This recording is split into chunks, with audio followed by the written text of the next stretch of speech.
బండేసుకొని first factory పక్కన ఉండే వాళ్ళకి కొద్దిగా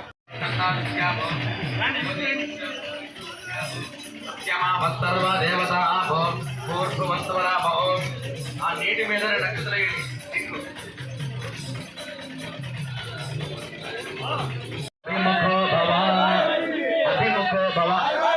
గణపతిని హృదయంలోకి ఆవాహన చేసుకోండి.